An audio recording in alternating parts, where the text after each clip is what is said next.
started back in 300. Are you filming actually right now? Want to start? No, because we don't know if the sound's working. This is a test. We're testing the sound. Testing. Voice right now. Now we're going to go from voice to...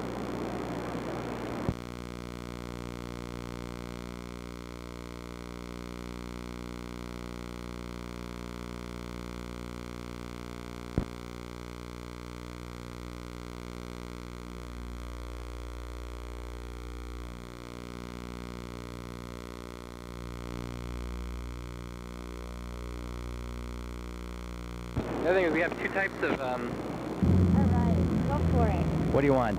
Well, tell me a bit about, first of all, just give me a little history about why you wanted to do this, why you started this, why you came up with the idea.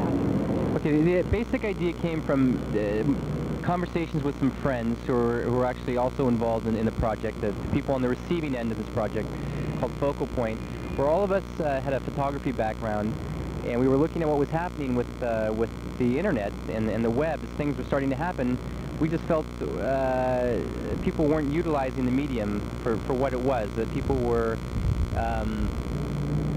repackaging material that was already produced for magazines or books, or even if it was new material, they were still treating it in a very traditional way. And we just felt that this is a new medium. It deserves a different type of a treatment. It's about interactivity. It's about it has a certain immediacy to it that you can't get in a magazine. So tell me what's significant about this in terms of what's never been done before. Like, what are you starting here? Well, I think there's been a lot of people who've done things, similar types of things, travel journal type things. There's been a lot of photography type things. I think this is the first time that two professional journalists have worked on a project of this scale, I guess. And the first time that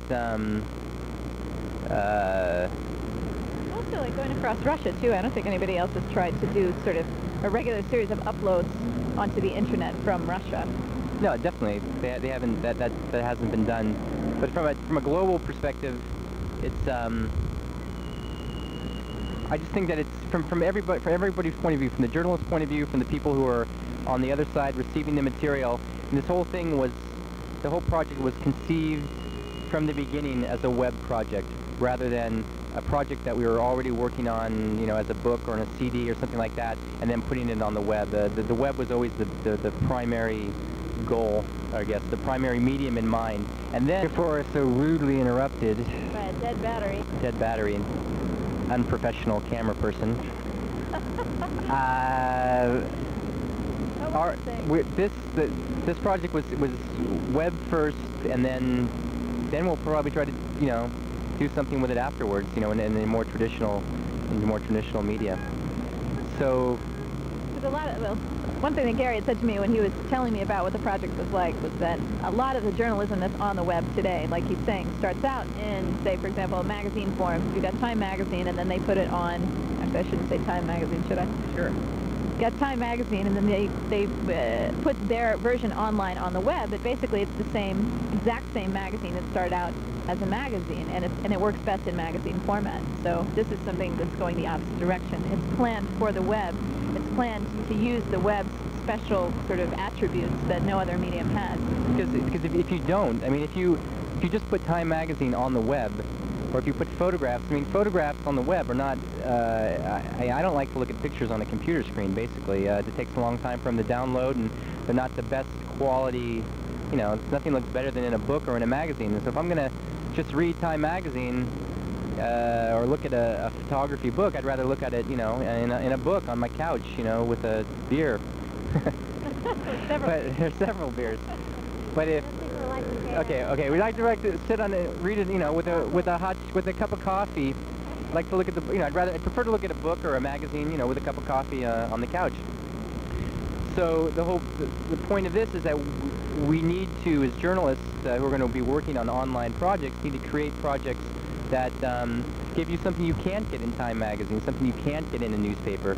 And so what is that? I mean, it's interactivity. It's this two-way type of relationship, or even three-way type of relationship between the journalist, the subject, and the reader. It's not just between us and the reader, but it's can also be between the reader and the subject. You know.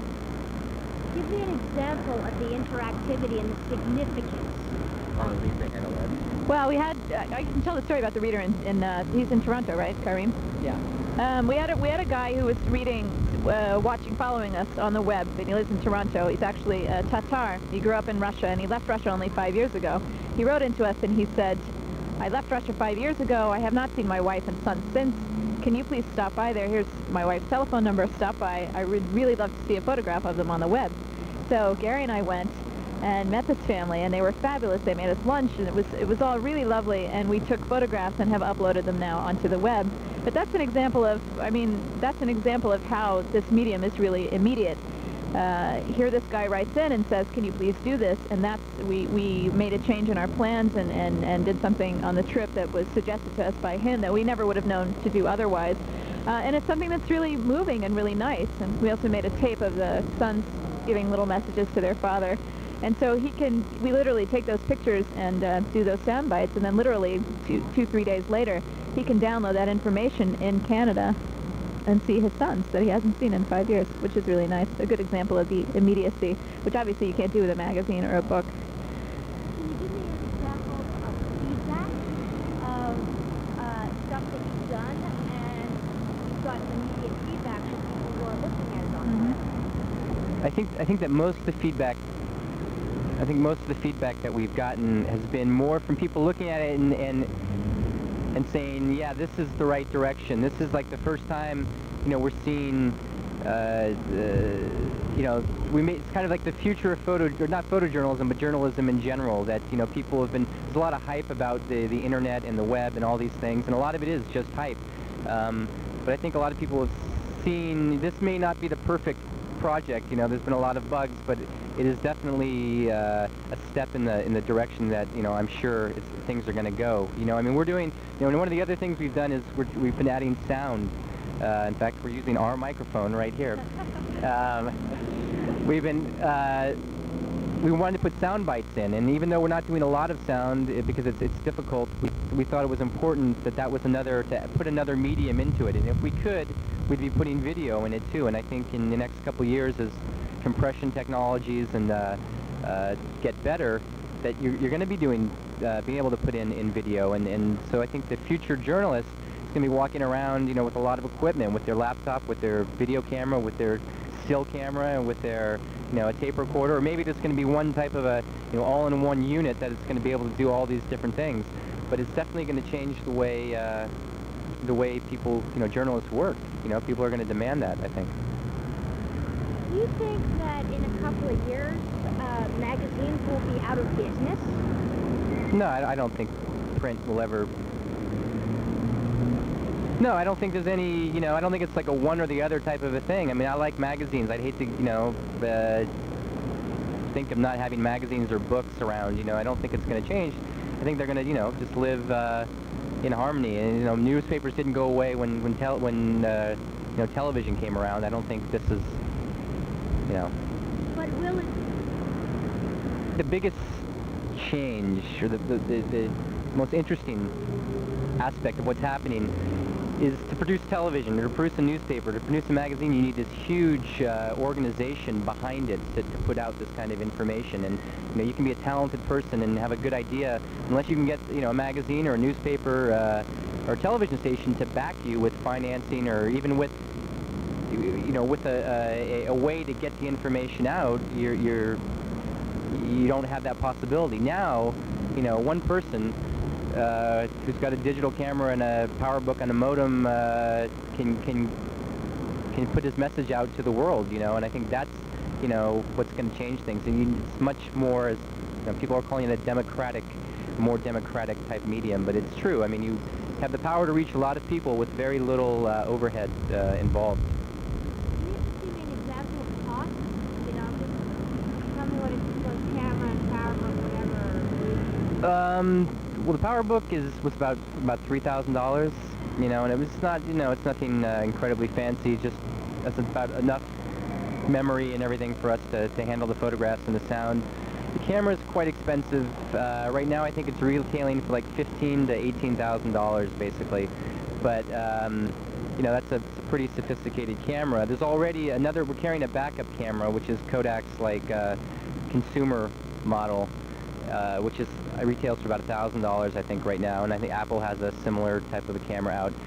I mean, you can only imagine in 2-3 years that camera I'm using today will be half the size and probably 1/10 as expensive as it is right now. Can't. Well, the question is, you know, what haven't I asked you directly about the potential of this and why it is so important?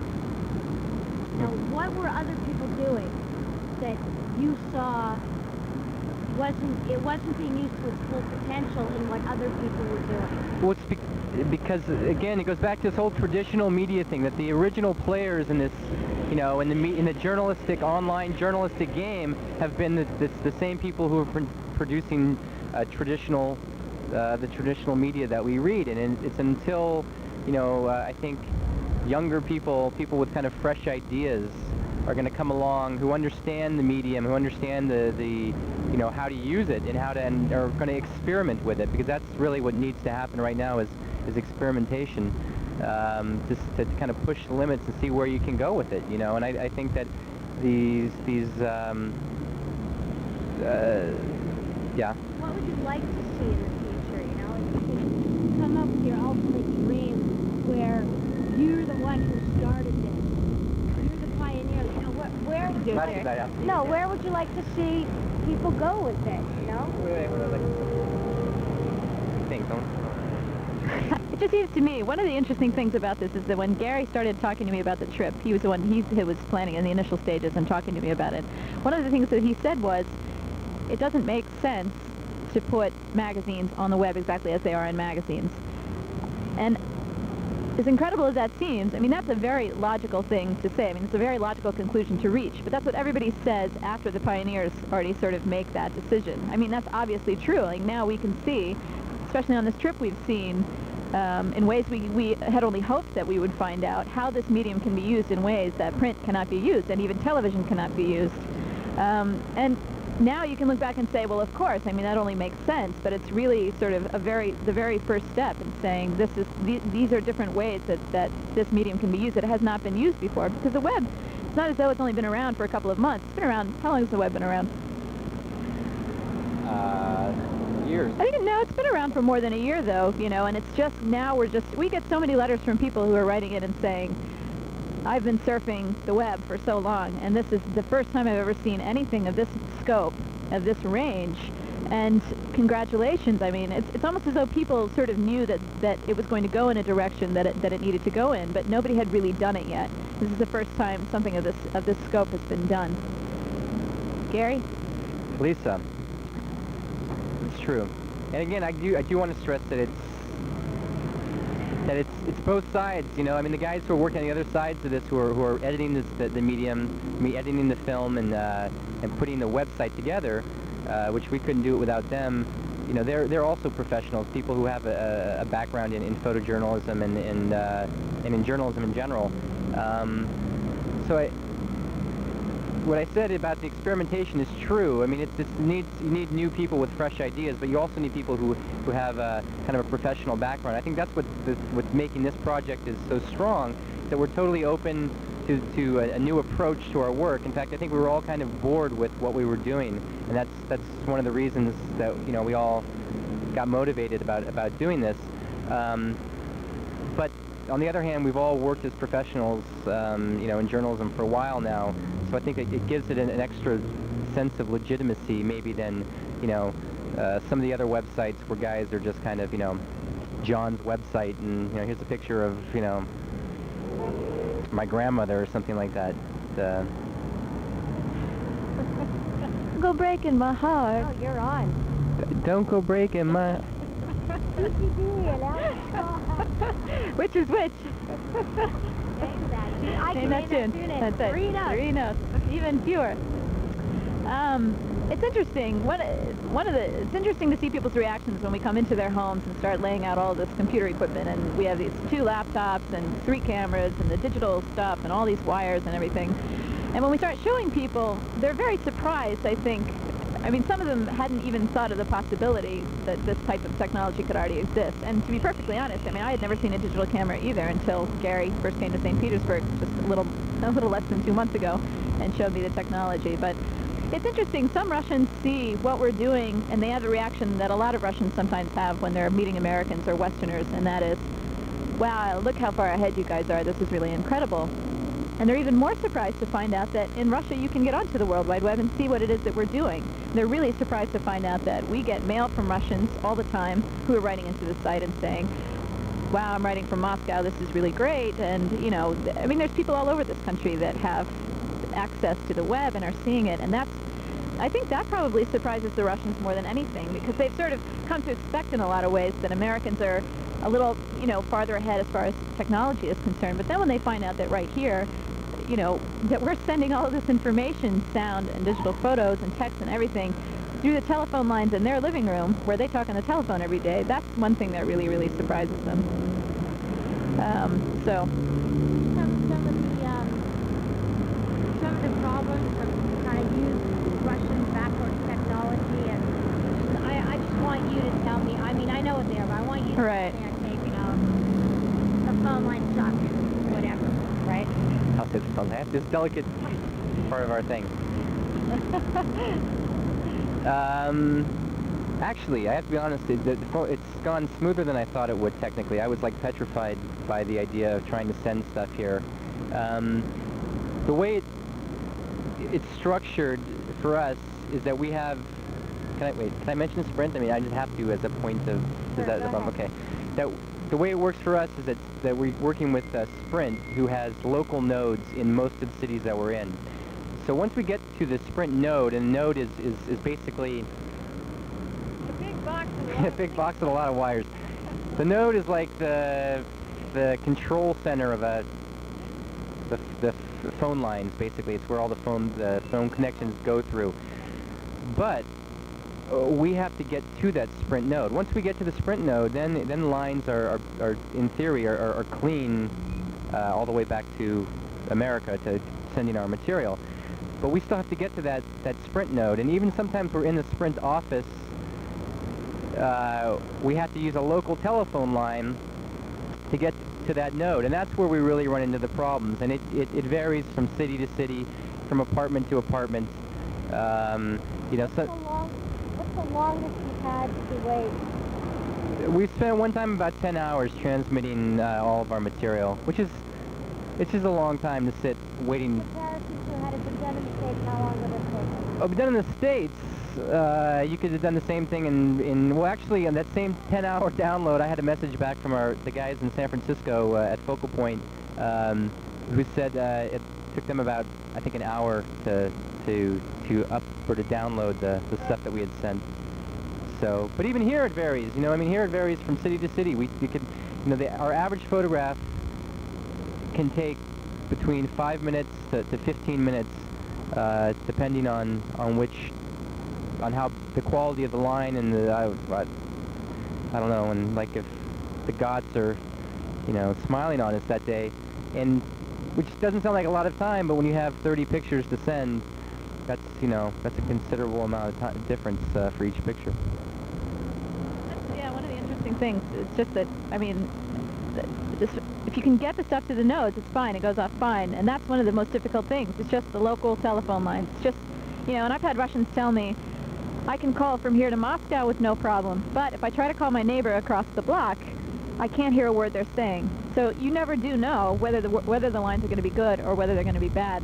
We were in Ulan-Ude and we were sending there, and we expected, Ulan-Ude is not a big place, and we were thinking we might have some problems there, but it turns out that a French company had come in and put down some phone lines. And we just were astonished at how quickly everything went. So it all really, I mean, the technology, once you get to the Sprint node, is all great, everything's fine, and everything just depends on what's the quality of the telephone line in this person's living room that we're in right this second. when we were in Vladivostok, we had all kinds of problems sending from where we were staying.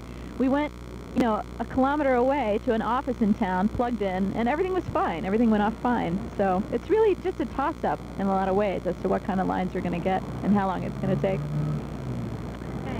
Okay, so we went to this Buryat village outside of Ulan-Ude, and that was kind of interesting because it's really, the village itself, in many ways you can say, well, I don't want to say it's friendly. Let me start over. We went to this Buryat village outside of Ulan-Ude, which is the capital of Buryatia. Learn your geography, kids. Sorry, take that out. And it was a very, very small village. Small enough, they had electricity, obviously, and the family actually had TV, VCR, whatever, but they didn't have any running water. Very, very small village, very far removed. And to make a telephone call, other than locally within the village itself, which is a very, very small area, you had to go to the sort of city town administrator and order a call and that sort of thing. So when we got there, we were interested to see what their reaction would be to the technology.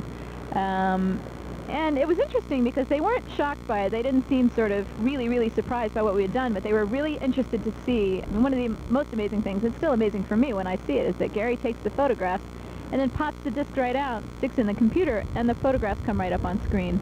And so we spent evenings with the whole Buryat family crowded around, and Gary sitting at the table with his computer, and them all looking at the photographs that we had literally just taken of them.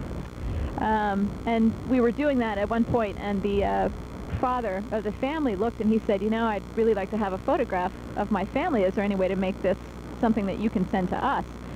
And we said, yeah, sure, you know, there's a way we can do that. We'll get your address. And he said, because we've never had a photograph of my family before. We've never had a photograph ever where all of the whole family was in it. It's him and his wife, and they have 2 kids. One's 8 and one is 10, I think.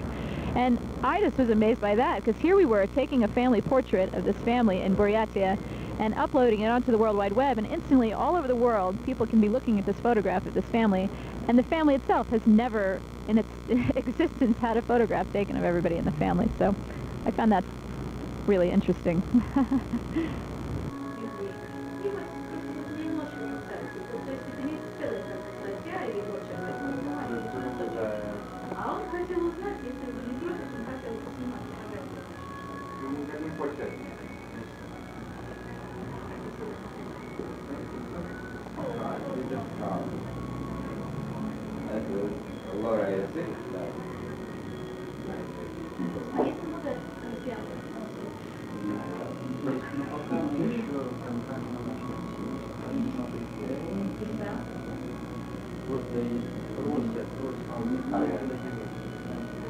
Yeah, I'm sure. Dark hair? Dark hair? Yeah, yeah, yeah. St. Petersburg, I met him.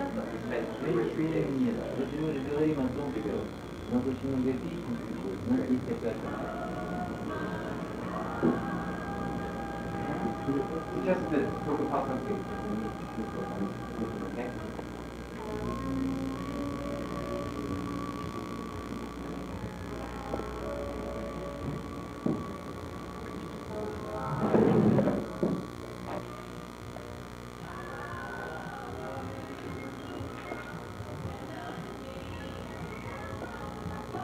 Trish? Here. Here.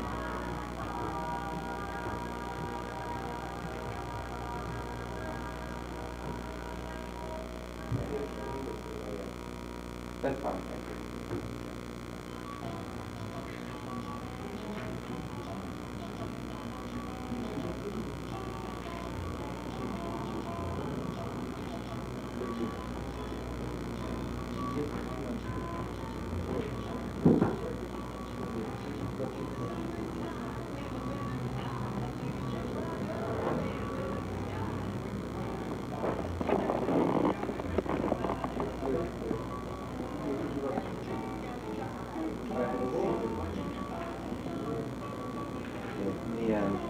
The pose is nice, but I don't like the background. I'm going to move the chair. So don't forget how they're sitting. I like the pose. Мне очень нравится, как вы тут сделали, это очень как-то натурально и хорошо. Но в фоне мне не нравится. Я очень просто вот двери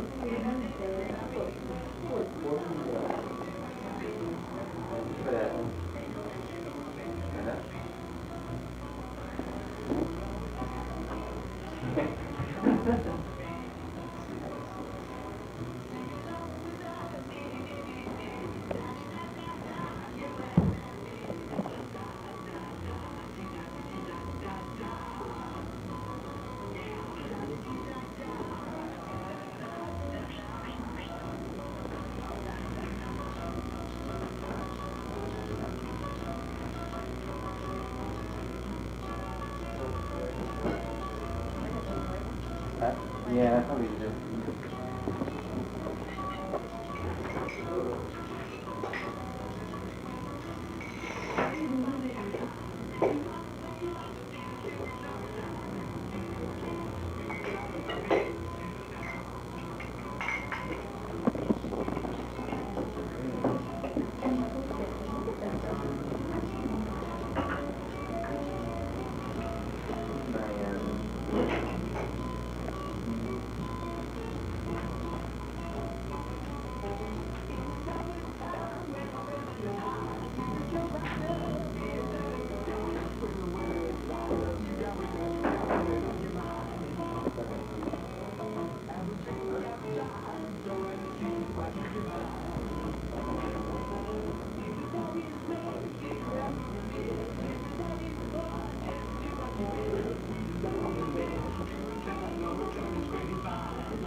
Thank you very much, Frank.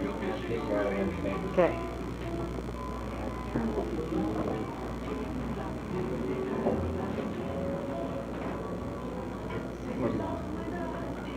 So, no, it's okay, just turn. I am a switch off? That's fine.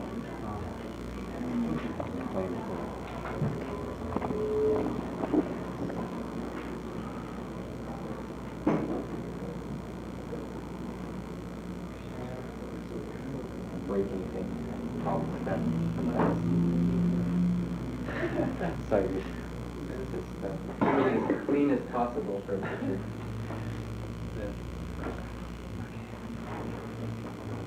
My watch.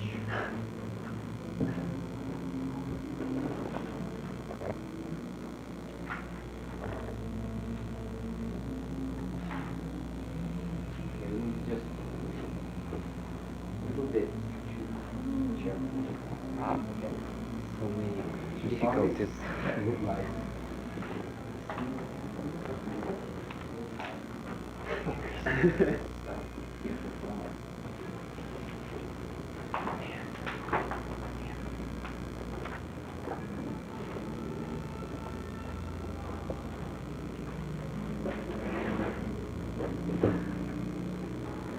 Support the house.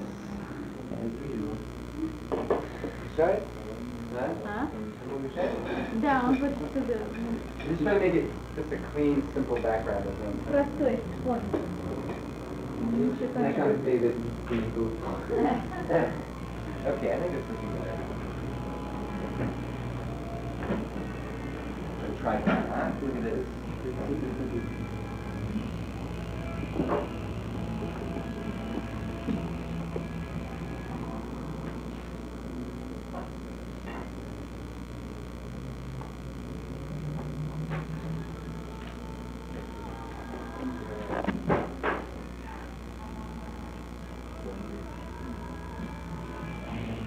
You need it, Lisa? Sorry? You didn't need it, huh? Yeah.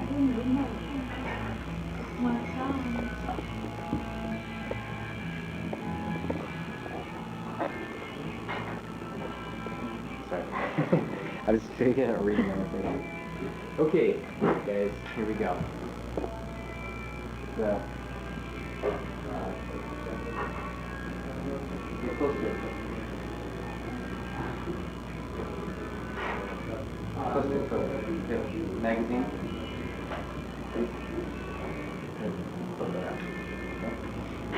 Okay? Light? Okay.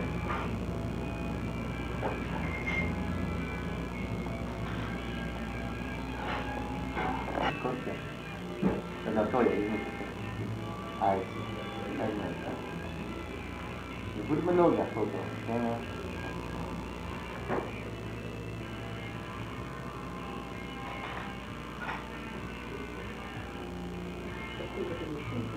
А? Это будет много. Это как how it works. Не надо много фото, один хорошо. Okay?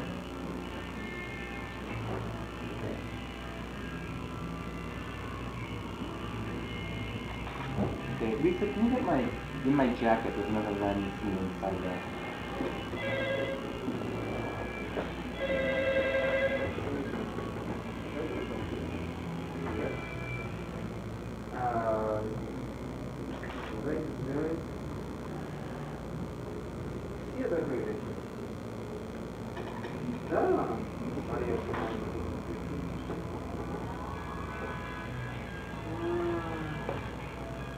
Ну, тогда все, вас, приходите.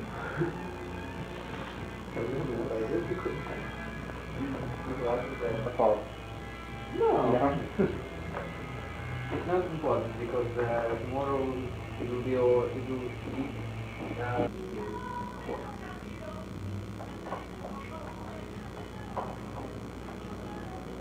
Sorry.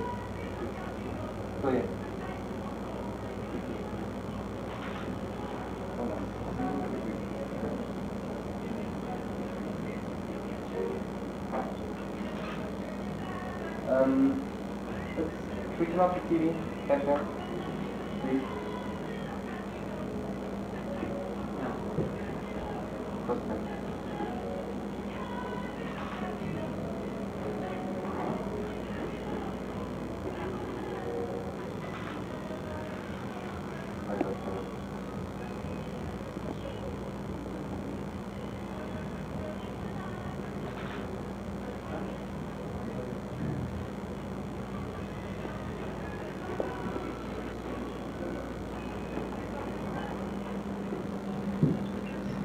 Direct yourself a little bit more towards the picture. Direct his head towards his face a little more. Let's see, do this with the... Let's see, just like turn his head a little. Close good. Towards Toya. No, wait. I gotta get a step. What's that? Close is fine. I'm sorry. Close is fine. Toya. Yeah. A little more with your head like kind of on the shoulder. Yeah, more like here. That's okay.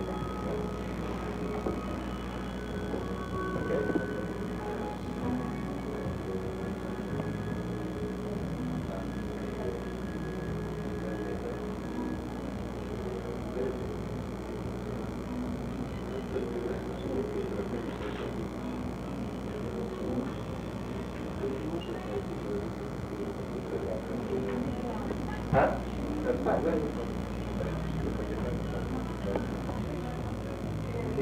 See you there, okay? All right.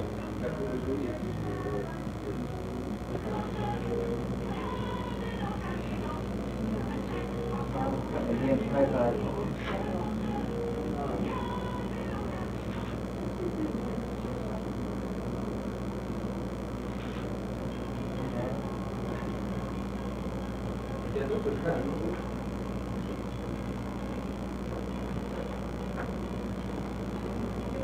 Done.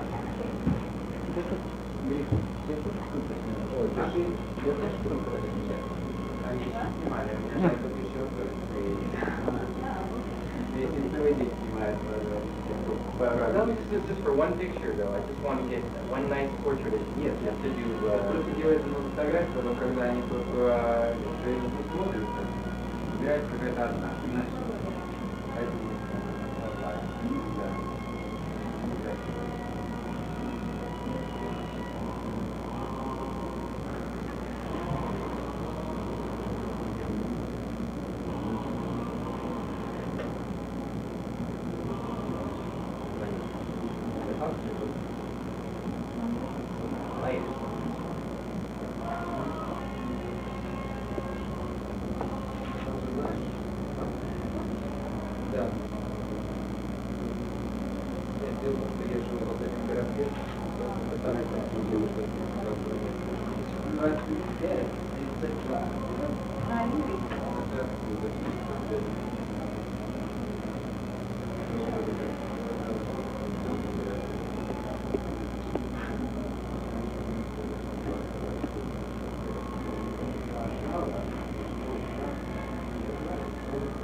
Behind? Stand up behind? No. No. Switch to.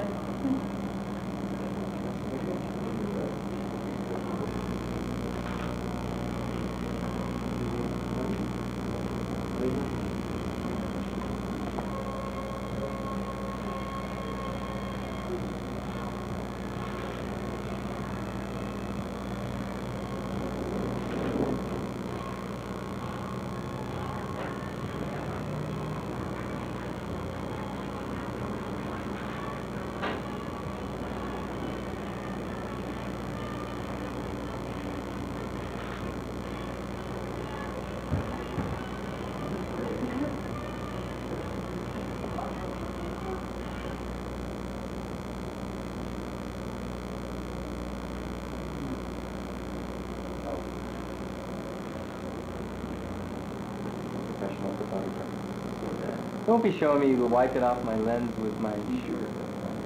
I need to eat. You're starting to blocking my light. Yeah, wine. My light. Wine.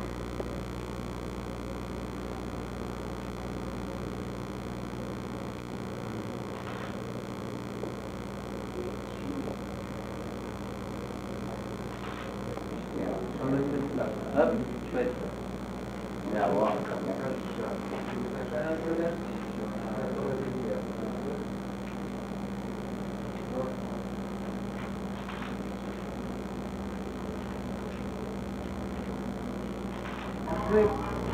Downlight maybe.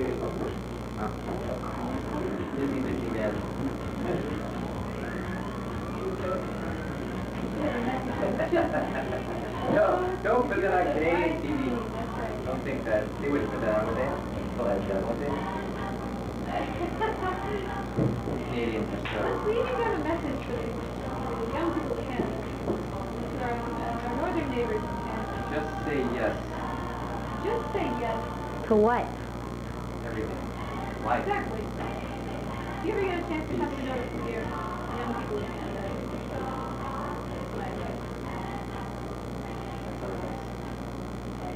Everybody says, oh shit.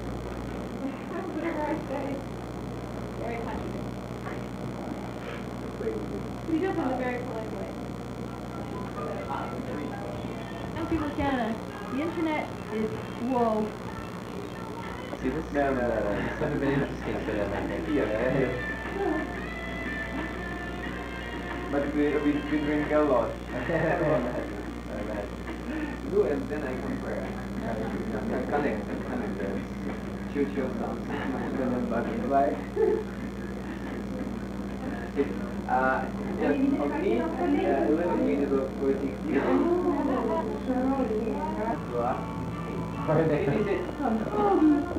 and how I look.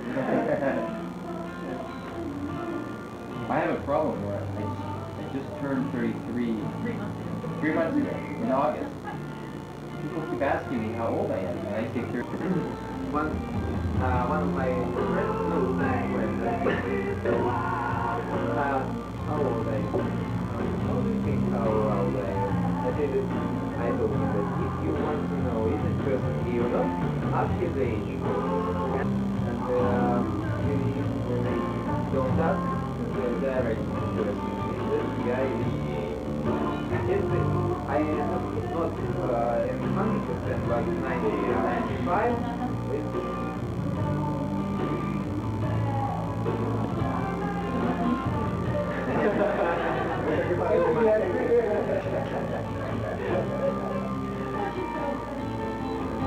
Наверное, очень трудно найти себе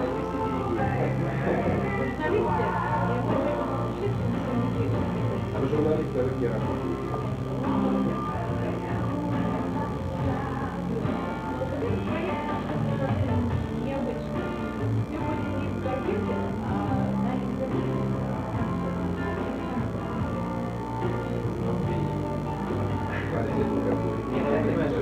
Это больше, чем журнал или газета. Когда есть какая-то понятно. Ты, кажется, желаешь, что это штука? Нет, в этом дело. Это есть канал определенный, да? Вот имейл есть такое понятие, электронная почта. Вот это, знаешь, это не как такая. То есть тебе не надо больше бумагу, а там нужно ждать ответа. Теперь как видно,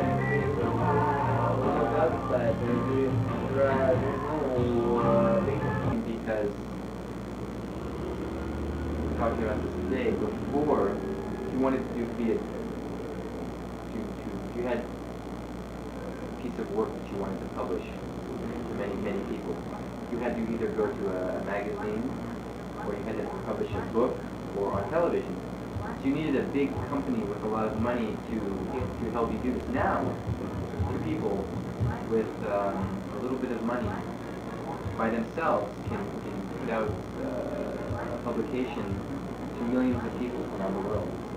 Это даже и получается и дешевле, потому что это сделали. А это ваша инициатива, вот приехать сюда или как-то по типу командировки? Его задача. Он все произвел сам. Ну и довольно Да, конечно.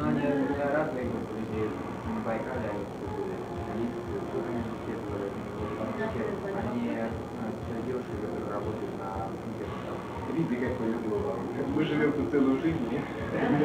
Не бываем там. Look how lucky you are. We've lived our whole life, never been to Vladivostok.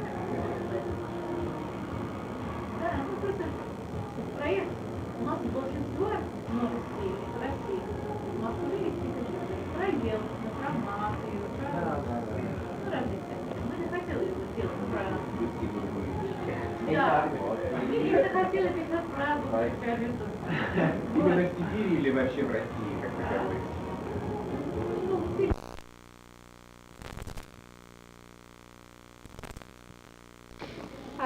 When you think of Canada, is there anything like if you open